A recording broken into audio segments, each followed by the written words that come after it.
இருக்கேன், நடத்தி கொடுக்கணுமா? கண்டிப்பா நடத்தி கொடுத்துறேன். அதே போல ஒரு இடத்துல ஒரு பிரச்சனை இருக்கு, அதை முடிச்சு கொடுன்னு கேட்டதுக்கு முடிச்சு கொடுக்கணுமா? அதே போல உடல் ரீதியா இருக்க பிரச்சனையை சரியாகி கொடுன்னு கேட்டது. ஏன்னா உடலுக்கு அடிக்கடி பாதிப்பு வந்துட்டு இருக்கு. ஒரு ஆளுக்கு வந்தா பரவாயில்ல, வீட்டுல இருக்க எல்லாருக்கும் வந்துட்டு இருக்கு. என்ன காரணம்னு எனக்கு தெரியல, எனக்கு பார்த்து சொல்லணும்னு கேட்டு வந்திருக்கேன். உன் தெய்வத்துல பேசி பார்த்தேன், உன் தெய்வத்தோட அனுகிரகங்கள் உன் குடும்பத்துல இருந்தும் நிம்மதி இல்லாம இருக்கிற ஐயா. அதாவது உன் தெய்வத்துக்கு எல்லாமே செஞ்சுக்கிட்டு இருக்கேன், எல்லாமே போய் ஏறதுக்கு பாக்குறேன், கேட்கறதெல்லாம் செஞ்சு கொடுத்துட்டு இருக்கேன், சொல்ற வார்த்தை புரியல. ஆனாலும் இருந்தாலும் நம்மள முன்னேற்றம் ஏற்படுத்தி கொடுக்க மாட்டேங்குது. நம்மளை விட்டு போன வருமானங்கள் வெளியில நிக்குது, அதை வாங்கி கொடுன்னு கேட்டு வந்திருக்கேன். வாங்கி கொடுத்துருவோமா? நம்பி ஏமாந்து சொல்ற வருமானத்துல சொல்ற வார்த்தை புரியல. அதே தைரியம் கொடுத்தா அந்த அப்புறம் மறந்துட மாட்டேங்கிறா.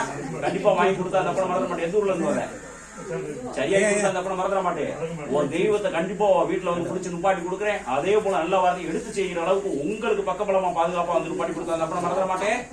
சரி, அதே போல நல்ல வார்த்தை பிள்ளைக்கு நான் என்ன செய்யணும்? நான்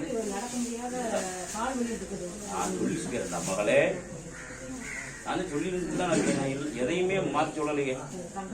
உடல் பிரச்சனையும் இருக்குன்னு சொல்லியிருக்கேன். நீ அதுக்கு நான் பயன்படுத்தவே வார்த்தை வரவே இல்லை. நான் ஏற்கனவே கேள்வி வச்சுட்டேன், பதில் ஒவ்வொன்றையும் கொண்டு வந்துகிட்டே இருக்கேன். அப்படித்தானே வந்தேன், முதல்ல பூரா கேள்வியா வச்சேன், அப்படித்தானே?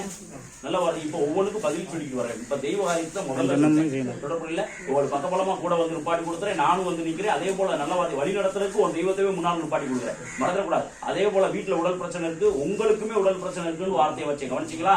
அப்ப வீட்டுல இருக்க உடல் பிரச்சனை எவ்வளவு நாள்ல சரியாகும், எப்ப சரியாகும் கேட்டு வந்திருக்கீங்க. சொல்ற வார்த்தைக்குள்ள வெகு விரைவிலே சரியாகி கொடுக்குறேன். கண்டிப்பா நல்ல வார்த்தையை நான் கொடுக்குற கனியை, நான் கொடுக்குற விவிதியை மருந்தா பயன்படுத்துங்க. சொல்ற வார்த்தைக்குள்ள மாத்தி கொடுத்துறேன். அதே போல சுபகாரியம் நடக்கணும் முதல் வார்த்தை வச்சேன், சுபகாரியம் நடத்தி கொடு அப்படின்னு சொல்லியிருக்கீங்க. நல்ல வார்த்தை, அந்த சுபகாரியத்தை வெகு விரைவில் நடத்தி கொடுத்து அதுக்கான காலத்தை சொல்றேன், காலத்தை சொல்லி நிறைவேற்றி கொடுத்துறேன், மறந்துடக்கூடாது. அதே போல ஒரு இடத்துல ஒரு பிரச்சனை இருக்குன்னு சொன்னேன், அது முழுமையா முடிச்சு கொடுன்னு கேட்டு வந்திருக்கீங்க, முடிச்சு கொடுத்துறேன், மறந்துடக்கூடாது. வருமானம் வெளியில நிற்குது, வாங்கி கொடுன்னு கேட்டு வந்திருக்கேன், நம்பி ஏமாந்து நிக்கிறோம்னு சொன்னேன், சொன்ன வார்த்தைக்குள்ள அதையும் நான் உங்களுக்கு கிடைக்க வச்சு தரேன். கிட்டத்தட்ட அதுக்கான காலத்தையும் தீர்வையும் ஏற்படுத்தி கொடுக்குறேன், மறந்துடக்கூடாது. ராமனே கனிவுடைய